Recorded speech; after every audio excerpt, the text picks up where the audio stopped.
소식입니다. 그러니까 7번째 순서로 준비한 것은 앞서 예고드린 대로 만해 한용운 선사 연보 2번째 시간입니다. 어느 분이 그랬다죠. 역사는 그 시대가 필요할 때마다 다시 쓰여진다. 제가 이 말을 한 이유는 연보와 관련되기 때문입니다. 만해는 시인만으로 말해져야 하지만 그것만으로는 말해질 수 없습니다. 그리고 승려만으로 말해져야 할 때 그는 승려를 넘어서 버립니다. 그리고 그를 독립운동가로 강조하려고 하면 어느덧 그는 독선적으로 변하기도 합니다. 만해는 그런 존재입니다. 왜 그럴까요? 그는 근대 대한민국의 그 전인적인 사상가이고 또 예술가이고 실천가였기 때문입니다. 그런 그가 자신의 연보에 거짓된 정보, 잘못된 정보가 기재되어 있다면 지하에서 어쩌면 한탄스러워 할 수도 있을 것입니다. 자, 본론으로 들어가겠습니다. 홍성군 홈페이지 홍성의 의인 만해 한용운 선사 연보를 살펴보면 1896년 1월 1일부터 1897년 1일 이렇게 기재되어 있는데요. 호론의 영수 남당 한원진의 학통을 따르는 문인지사 김복환, 이설, 임한주 등이 일으킨 홍주의 을미의거에 가당, 내포지방에서는 을미의거를 위한 모병을 1년 전부터 전개했음. 1897년 홍주의거가 실패로 돌아가자 고향을 떠나 출가, 강원도 인제군 설악산 백담사 등지를 전전함. 이렇게 쓰여져 있습니다. 여기에서 우리는 만해가 1896년 홍주 을미의병에 가담을 하였고 이듬해인 1897년 이양 혹은 출가를 하였다라는 것을 알 수 있습니다. 어찌 보면 그 만해 연보의 가장 뜨거운 감자죠. 이양 혹은 출가. 홍성군 홈페이지에는 1897년이라 했는데 이러한 이양 시점에 대해서 견해는 다양합니다. 임중군, 임중빈, 안병직, 연무흥, 김광식, 박재현은 1897년 19세를 주장한 반면 박걸순 또 만해마을은 1896년 18세를 지지하고 있습니다.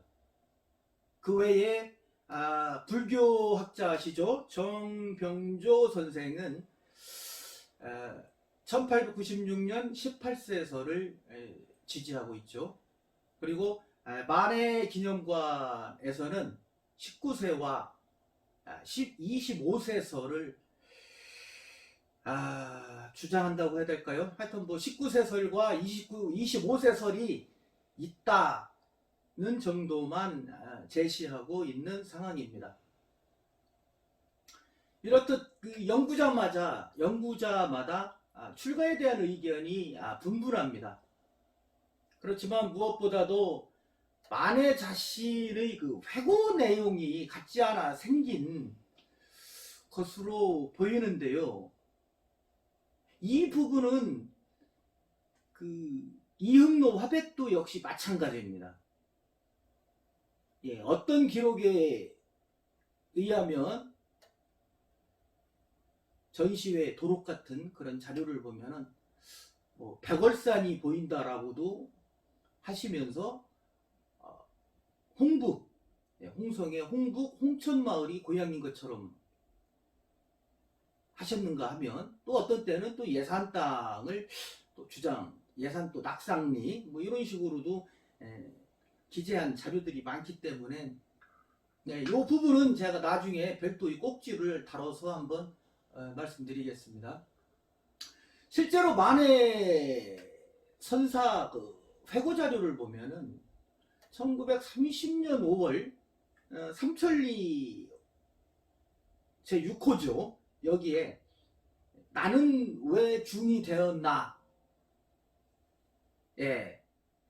1896년 18세라고 하셨습니다.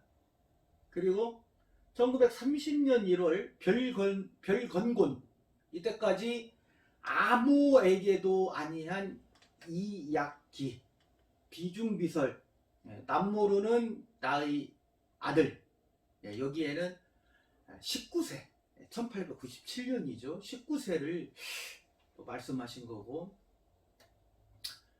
1932년 1월 별건곤 제47호, 나는 왜 이렇게 되었나, 그는 왜 중이 되었나 에서는 1905년 27세를 또 말하십니다.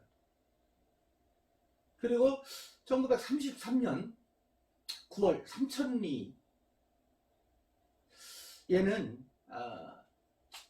처음 서울 오던 때에서는 역시 1896년 18세라고 서술하고 있습니다. 이렇듯 그 이항과 출가 시점 외에 출가 장소에 대한 내용에도 많은 차이를 보이고 있지만요, 이 장소에 관한 부분은 일단은 유보하도록 하겠습니다. 장소까지 가면 너무 광범위하게 흘러나가기 때문에 일단 이 부분은 유보하도록 하겠습니다. 이렇게 제가 지금 장황하게 말씀드린 이유는 만해의 그 이항 시점이 중요하기 때문입니다. 그건 왜 그러냐면 1896년 18세인 만해가 과연 홍성군청 홈페이지의 연보에서와 같이 홍주의병에 가담을 하였느냐 라는 것을 가늠할 수 있는 기준이 되기 때문입니다.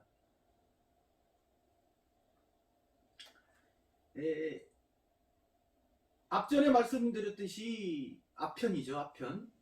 임중빈의 그 한용운 일대기, 정음사 75년도에 나온 이 책에는 이 홍성군청 홈페이지에서 이 부분을 발췌한 것 같은데요. 이 부분에는 어떻게 나왔냐면 1896년 의병에 참가하였으며 군자금 마련을 위해 홍성 호방의 광고를 습격하여 1000량을 탈취, 1897년 의병 실패로 몸을 피해 고향을 떠나, 이렇게 되어 있습니다. 바로 홍성군청이 나와 있는 만해 연보의 내용이죠. 물론 약간의 그 표현이 다를 뿐입니다. 그렇다면 한번 그 어지러웠던 19세기 말의 그 홍성 지역, 홍주 지역의 역사적 사실을 한번 살펴봐야 하겠습니다. 그때 무슨 일이 있었는지 말입니다. 1894년 10월 홍주는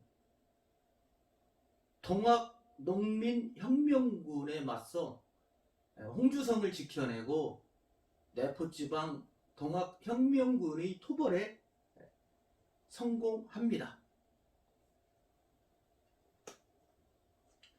이때의 그 홍주 목사가 4월에 부임한 이승우였고, 그는 전투가 벌어지기 바로 전에 호연초포사로 임명되어 홍주성을 지켜냅니다.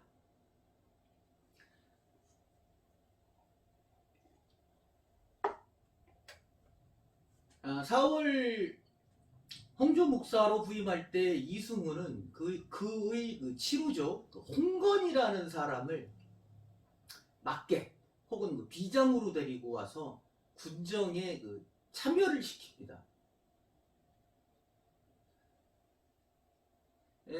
이 홍건이라는 사람이 좀 중요한 인물입니다. 1894년, 95년, 96년 이때가 아주 중요하게 등장을 하는데요. 이 홍건이라는 사람이 이 남양, 지금의 그 경기도 화성인 것 같은데요. 어쨌든 이 홍건 이 양반은 동학농민혁명군의 그 진압 과정을 그 홍양기사에 자세히 기록을 하였습니다. 그러니까 홍건이 홍양기사를 써서 1894년 4월 부임할 때부터 12월까지의 그 기록을 일기 형식으로 낱낱이 기록을 하였습니다. 그래서 좀 다른 얘기지만 이 홍건이라는 사람이 동학농민군을 협파한 고응을 인정받아 그해 11월 11일 홍주 영장을 제수받게 됩니다. 영장은 그 군병을 책임지는 자리인데 이러한 그 파격적인 승차는 당시의 승선이었던 그 송원회와 총상인 김홍집 내각이죠. 김홍집의 추천 때문이라고 또한 홍양기사에 밝히고 있습니다. 그러니까 홍건이라는 사람이 우리 홍주성 전투를 지킨 이유를 낱낱이 방비책 또 모병을 모으고 그러한 일련의 과정을 낱낱이 적어서 그 평소 집안끼리 그 왕래가 있던 친분이 있던 승상한테 이제 갖다 이제 편지로 이제 보고를 한 거죠. 물론 정식적인 보고 체계는 아니겠지만 그래서 이 송원회가 김홍집한테 추천을 해서 김홍집이 고종한테 또 역시 청거를 해서 이렇게 일약 홍주 영장에 부임을 하게 됩니다. 어쨌든 저희는 이 홍양기사, 이 홍건이라는 분이 쓰신 홍양기사에 나타난 그 기사를 내용을 신뢰할 수밖에 없는데요. 어쨌든 이 홍양기사를 통해서 만해의 아버지죠. 그 참모관 한응준에 대해서 기록이 나와 있는데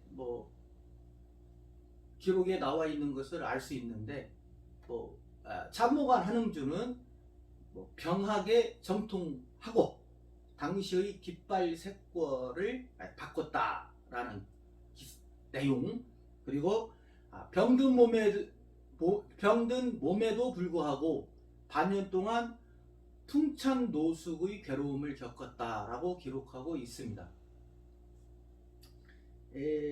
홍주성 전투가 일어나던 10월 3달, 횟수로는 거의 100일 한 그전 즈음에서 그전 7월 6일 중군의 그 참모관이 되었습니다. 한응준이.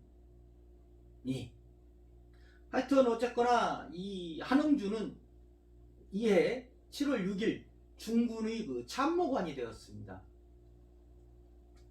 기록에 의하면 이 홍양기사 그 말미에 공훈록 비슷한 제목이 너무 길어가지고 외우지는 못했는데, 하여튼 이 공훈록 같은 그 포상을 내역을 보면 지금으로 치면 참모관은 총 7명이었습니다. 총 7명. 어쨌든 기록의 순위상 서열 네 번째였던 것 같습니다. 7명의 참모관 중에서 네 번째. 그런데 아쉽게도 이 참모관이 어느 정도의 품계인지는 모르겠습니다. 이 조선시대 정식 무관의 직제에는 나타나지 않고 있거든요. 그런데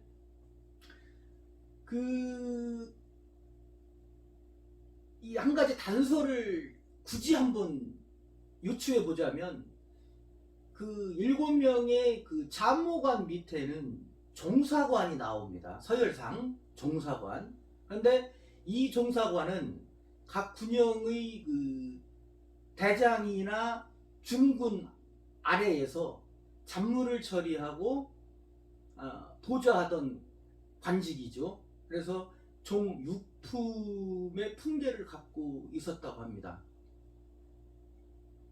그러니까 홍주 영장이 정3품입니다. 영장이 그 3품 밑에 중군이 있었고, 중군이 종 3품 중앙 직제로 보면은 이 영장이 이 중군이 종 3품이었다라는 기록도 나오는데, 어쨌거나 이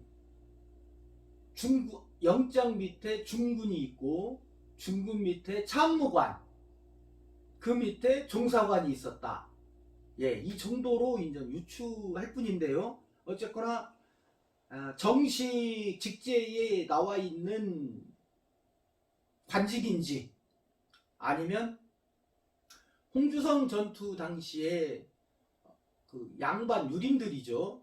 유희군을 역시 모집을 했고 또 민병단을 또 의병이죠, 의병. 그러한 민병단을 또 조직해서 홍주성 전투에 참여를 시켰고, 또 어떻게 보면은 나이는 먹은 그 노쇠한 무관 출신의 그 벼슬아치들, 은퇴한 벼슬아치들을 서로 도와달라고 이런 식으로 해서 임시 관직을 내려줬는지, 이 경우는 홍주 목사니까 가능합니다. 그렇게 해서 동학 농민군에 맞서는 그 의병단을 조직해서 관군과 더불어서 전투에 참여하지 않았나 하는 생각을 한번 해봤습니다. 어쨌든 만해 아버지 응주는 동학농민혁명군과의 그 전투로 인해서 기력이 상실되었는지 아니면 본래 병약했는지 노쇠를 하였는지 그 이듬해인 1895년 3월 사망을 하게 됩니다. 다른 얘기지만 만해의 형이죠. 한윤경은 1929년 3월 6일 사망을 하게 됩니다. 결론적으로는 여러 가지 논문 자료나 책에 나와 있는 사실이죠. 아버지 응준과 형 윤경이 1906년 홍주 의병을 이끌었고, 또 아니면 그 홍주 의병에 가담해서 전투에서 사망했다는 이야기는 그냥 낭설이다, 이렇게 말씀드릴 수 있습니다. 자, 앞전에 홍건의 홍영기사를 말씀드렸는데요. 요거는 1894년도. 그런데 홍양기사라는 제목의 책이 또 하나 있습니다. 바로 홍주 의병에 참가한 이만주가 저술한 건데요. 그냥 수십 부만 제작해서 측근자들한테만 이렇게 그냥 주었다는 책입니다. 바로 이 책, 이만주의 홍양기사가 역시 중요한 이유는 1895년 의미의병과 1896년 병호의병의 그 과정을 기록하였기 때문에 우리는 이때의 전후 사정을 파악할 수 있다는 것입니다. 홍주 의병사에 관련해서 아주 소중한 자료죠. 홍양기사가. 그렇지만 이 홍양기사는 1894년 홍건이나 1895년 6년 의미병우 의병을 기록한 홍양기사는 한 가지 그 태생적인 약점이 있습니다. 그것은 바로 안타깝게도 철저하게 양반이라는 유림학자 혹은 관원이라는 시각에서 작성되었다는 것입니다. 물론 일기 형식으로 쓴 거니까 자기 관점일 수밖에 없겠죠. 이만주의 그 홍양기사 중 이런 내용이 있습니다. 을미년 가을 8월 20일 적신 김홍집 등이 외놈을 끌어들여 왕비 민씨를 시해했다. 겨울 11월 15일 여러 적신이 무기로 협박하여 임금님의 머리를 깎게 되었다. 라고 그 분개한 마음을 적었는데요. 제가 안타깝고 승질이 나는 것이 이 부분입니다. 어찌하여 동학 농민혁명군과 백성들이 혁명의 깃발을 높이 세웠는지, 왜 그 대열에 동참을 하였는지, 또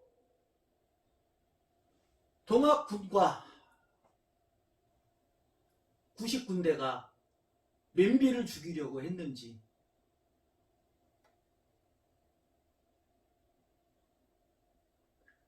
그리고 삼정의 문란이라든지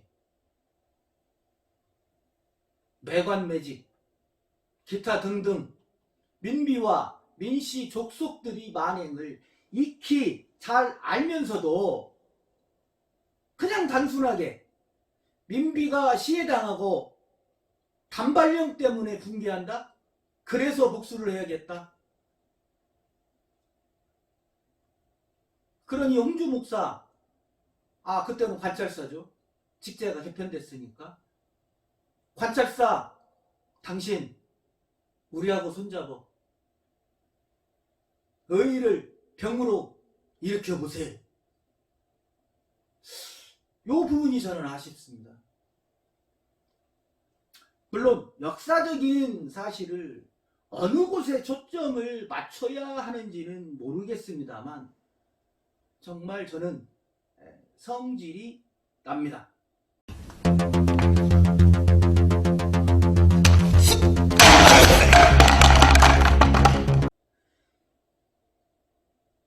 그래서 역시 양반 세력과 일반 백성, 농민과는 어쩔 수 없는 그 괴리의 차가 큰 것 같습니다. 이 부분은 나중에 제가 다음 달 정도에 특별 제작편으로 이 분기한 마음을 그대로 전달해 드리겠습니다. 이 승질나는 기분, 그러니까 승질이 나는 겁니다. 승질이 나니까 그러니까가 존재하는 것이죠. 갑자기 민비 얘기 나오니까 갑자기 그냥 혈압이 그냥 팍 올라가지고서 그냥 이거 아무래도 이 국가대표 쌍년 특집 한번 해야 될 것 같습니다. 민비부터 시작된 친일파 쌍년들, 일명 국가대표 쌍년 특집 기대해 주십시오. 승질나네 진짜.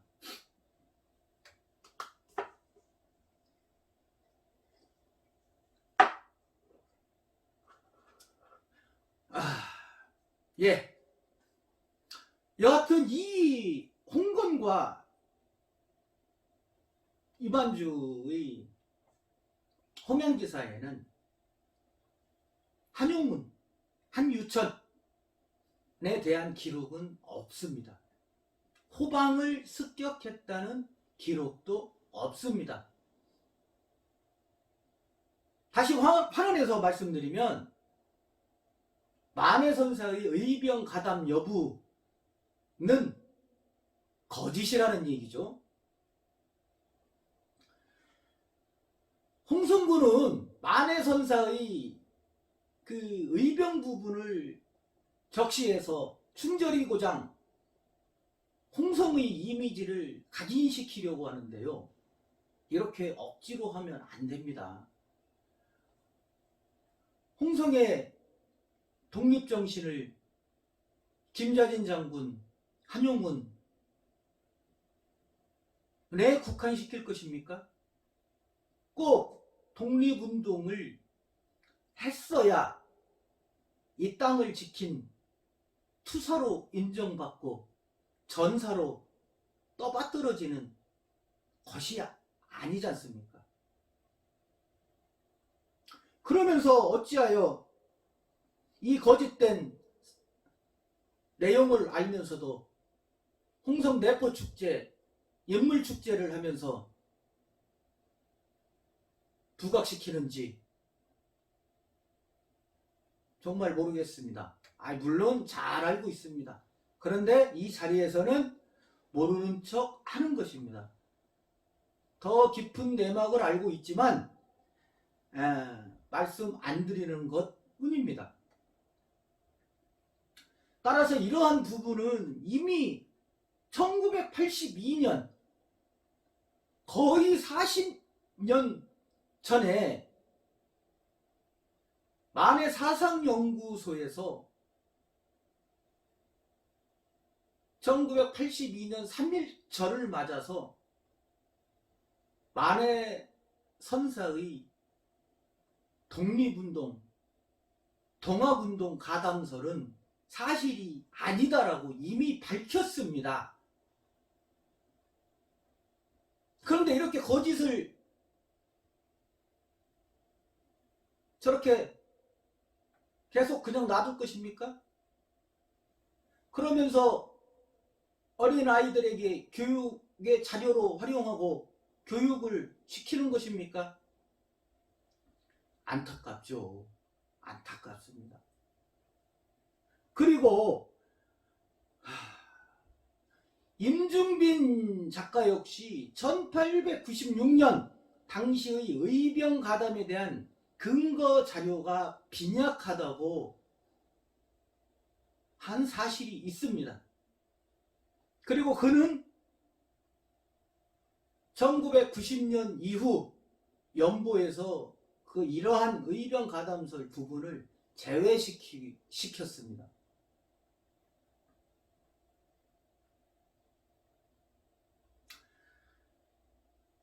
한마디만 더 하겠습니다. 물론 만해의 고장이니까, 충절의 고장 홍성이니까 위대한 사상가, 위대한 승려, 이러한 사람을 스토리텔링화하여 어찌어찌 하자 라고 해서 사실과 맞지 않는 것까지도 신화화, 신격화하는 패단은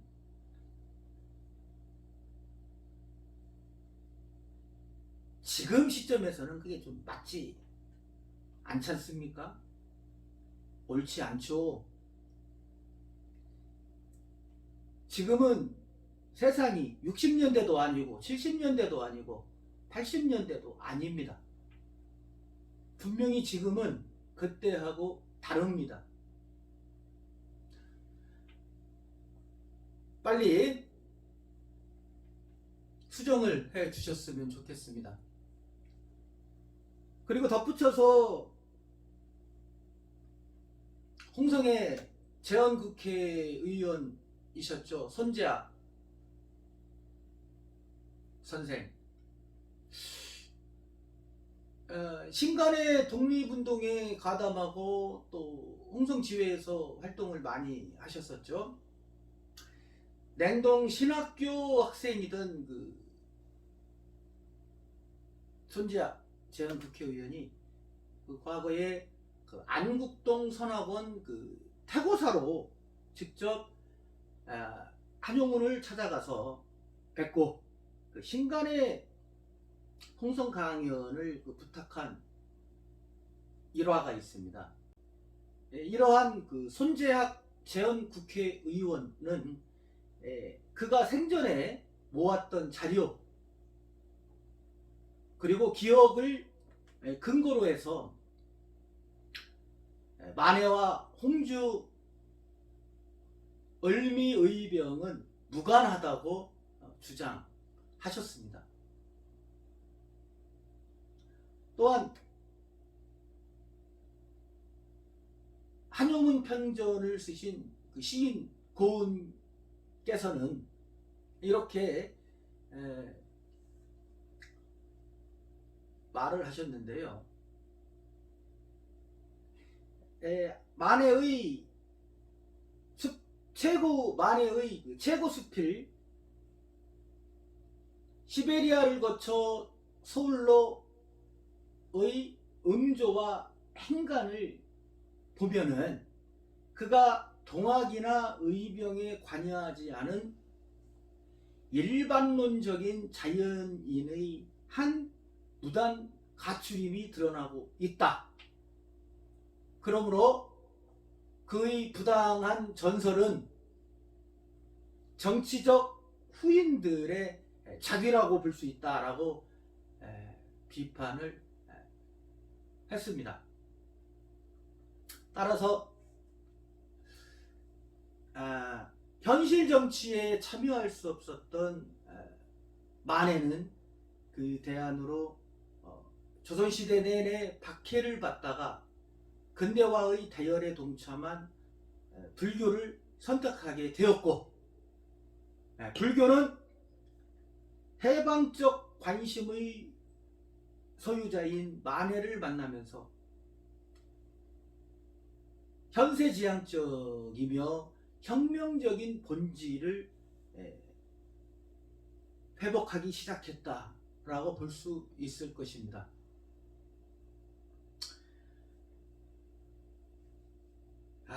아직 승질이 아주 조금 안 가라앉았는데 승질나서 빨리 끝내야 되겠다. 그러니까 승질내니까 그러니까요. 승질 안 내면 그러니까 아니요. 자, 숨바쁘게 만해 한용운 선사와 관련된 연보를 파헤쳐 봤는데요.